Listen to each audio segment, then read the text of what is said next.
मेरे से जो गलती हो रही थी बाबा से मिलने से पहले, वो ये था कि मेरा जो भी प्यार मोहब्बत का रिश्ता किसी से भी होता था, उसमें किसी लेवल पे जाके मैं हर्ट होता था। और इसकी रीज़न ये थी कि मैं एक्सपेक्ट कर बैठता था कि मेरा ये यार है या मेरा ये दोस्त है या मेरा ये कज़न है या मेरी से इतना प्यार का रिश्ता है इस बंदे या बंदी से, तो मैंने इसका ऐसे ऐसे साथ दिया है, ऐसे ऐसे मैं इसके साथ रहा हूँ, तो ये मेरे साथ ऐसे नहीं कर सकता। ठीक है, या चलो मैं इसके साथ भलाई कर रहा हूँ, ये बदले में भलाई ना करे, ये मेरी अपनी तरफ से एक बड़ी जेनरस ऑफ़र थी और ये मेरे में और पारसाई का नेकी का तकब्बुर भी जोम भी डालती थी। उस चक्कर में मैं एक्स्ट्रा ऑर्डिनरी कई जगहों पे परफॉर्म कर भी जाता था या अपनी सख्त से ज़्यादा बोझ दोस्ती यारी में उठा भी लेता था। अब खुद भी कई बार सोचता हूँ कि मैं किन किन कामों में मशगूल रहा हूँ और किन कामों में साथ देता रहा हूँ, लेकिन उसके बावजूद किसी न किसी जगह आके हर्ट होता था। और फिर वही बात करनी माँ से कि माँ कोई किसी का नहीं होता, तो वो ये नहीं मैं किसी से उम्मीद करता था, ये एक्सपेक्ट नहीं करता था कि मैंने इसकी भलाई की है, मैं इसका दोस्त हूँ, तो ये मेरे से भलाई ना करे, मुझे नहीं चाहिए इससे कुछ भी, लेकिन ये मेरे से बुराई ना करे। और ये तो करेगा ही नहीं, बुराई क्यों करेगा जब मैंने इससे भलाई की। तो जिस वक्त वो बंदा ही मेरे साथ बुराई कर देता था, कोई नुकसान पहुंचा देता था, तो वो चीज़ बहुत बुरी तरह से तकलीफ देती थी। ठीक, और इस चक्कर में मैं ईमानदारी से कहता हूँ कि मैं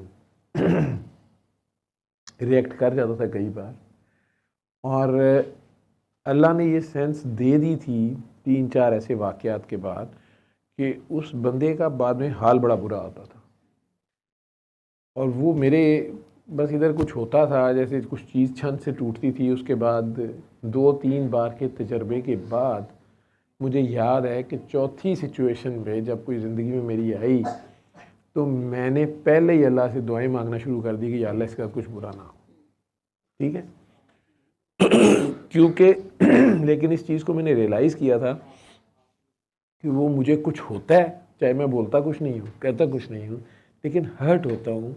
और उसके बाद उस बंदे के साथ बहुत ही बुरी होती थी, और इतनी बुरी होती थी कि मैं ही मुसल्ले बिछा बिछा दुआएं मांगने पे अल्लाह के, और कई बार तो मुझे ही उसके साथ रेस्क्यू ऑपरेशन में या खुद भी शामिल होना पड़ता था।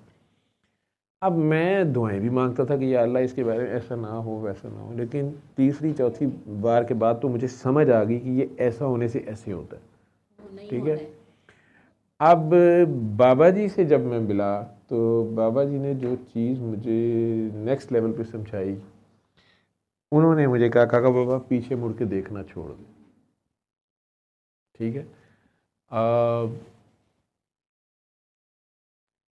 दुनिया के पीछे जाएगा ना, तो ये जॉगर पहन के आगे भागेगी।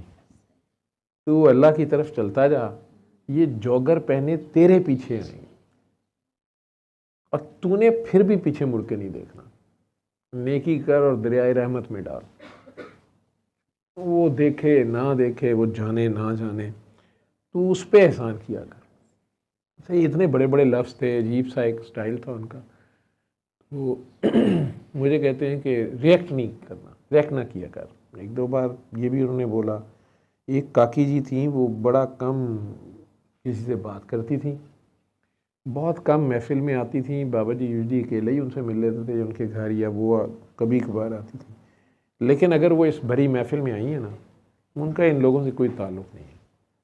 उन्होंने सीधा आके तो बाबा जी के पास तो खड़ा हो जाना यूँ करके, देखना, ठीक है, और बाबा जी को नहीं तो पकड़ उधर ले जाना, उसने जो भी बात करनी है, या दूसरे कमरे में बाबा जी कितनी ज़रूरी बात कर रहे हैं, कुछ भी कर रहे हैं। लोगों को गुस्सा भी चढ़ता था, लोग इस बात को माइंड भी करते थे। उनके अपने घर वाले कई बार उसको डांटते डपटते भी थे, लेकिन वो अपनी उसकी एक जुनून था उसका एक अपना।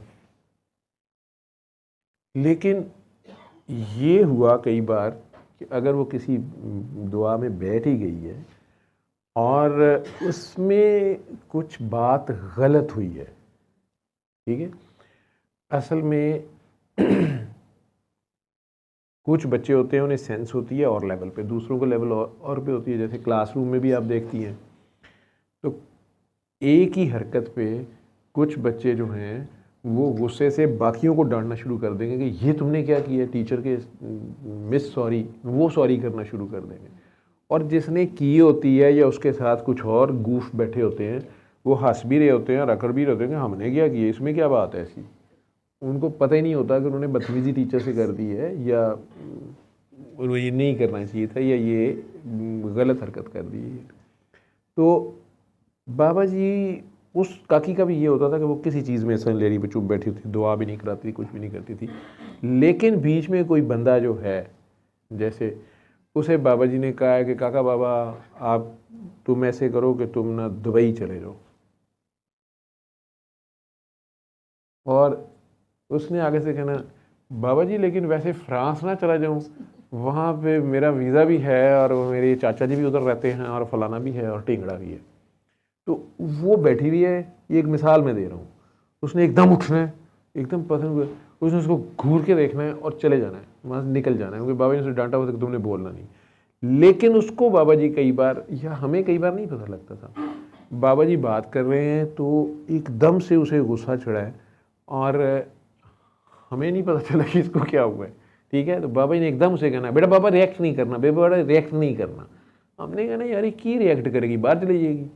वो रिएक्ट यहाँ से करती थी। ठीक है, और उस बंदे की हशर मच जाता था।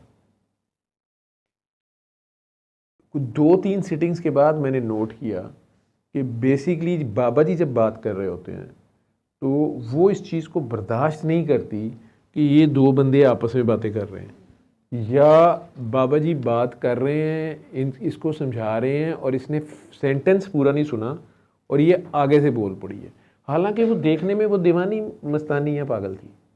ठीक है, लेकिन अब उसके कोई क्राइटेरिया या मैनर्स या कोई थे ऐसे कि वो ये बर्दाश्त नहीं करती थी। ये मुझे दूसरी तीसरी बार पता चला कि ये जो घूर के देखती है। मैंने कहा ना इसको क्या होता है, कुछ लोगों से इसको वहाँ से बैठे की क्या तकलीफ़ हो रही है अगर वो बंदा बैठा हुआ है। मैं उसे ऑब्जर्व बात करता था कि यार ये क्या चीज़ है डिफरेंट, और इसको बाबा जी इतना क्यों कहते हैं रैक नहीं करना, रैक नहीं करना, रैक नहीं करना। जैसे अभी मैं वो छोटा बच्चा लाई हुई थी तो मैंने कहा था कि बेटा नहीं लाया करो, मैं मना करता हूँ। वो इस बात को भी, मतलब अगर बाबा जी ने एक बार कह दिया ना कि बच्चा ना लाओ, अब कोई बच्चा ले आया उसके सामने बाबा जी ने अगर कहा है, वो तो मैंने देखा था कि वो बच्चे को ऐसे देखती रहती थी या उसके बाप या माँ को ये नहीं मार दे, और बच्चे को बुखार चढ़ नहीं होता था या बेचारा चोट लगवा लेता था या उन्हें जल्दी जाना पड़ जाता था, और बाबा जी ने यहाँ से कहना कि बेटा बाबा या कुछ, या उसको उठा देते थे या भेज देते या आने नहीं देते थे।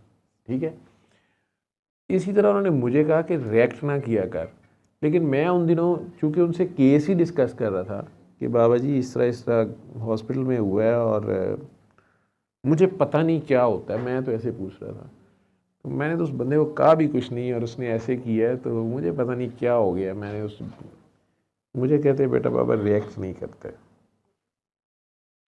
अच्छा, मुझे ना समझ आए कि रिएक्शन जो है ये तो नी जर्क रिएक्शन की तरह होता है, इसमें अब बंदा कैसे कंट्रोल कर सकता है या नहीं कर सकता। वो उन्होंने मुझे जब गाइड किया, उन्होंने कहा कि नंबर 1 गोडे गिट्टे चूमने वालों से भी बची और ये दुनिया वालों से बच। अब वो दुनिया में मेरे दोस्त यार भी थे, मेरी फैमिली भी थी, मेरे रिलेटिव्स भी थे, मेरे कोलीग्स, पेशेंट, हर बंदा। उन्होंने प्रैक्टिकल में ये जो दुआएं कराने का काम था इसमें पता नहीं ऐसी कोई बेगर्जी बेलौसी डाल दी या सिखा दी या ट्रेन कर दिया कि मुझे अगर कोई लोग रादर फ़ोन करके इस तरह कह रहे होते हैं कि डॉक्टर साहब मैंने तो 7 दिन सुनी भी है, मैं तो इतनी दुआएं कराती हूँ, इतनी दुआएं कराती हूँ, अभी आगे उन्हें कहना होता है कि मेरा काम नहीं हुआ या मेरा तो बुखार नहीं ठीक होता या हमारा कारोबार नहीं ठीक होता या फलाना। तो जो ही वजह कहते हैं मैं तो इतनी दुआएं कराती हूँ, इतने दुआएं कराती हूँ, मैं शादी कह देता हूँ कि जनाब आप ना कराया करें।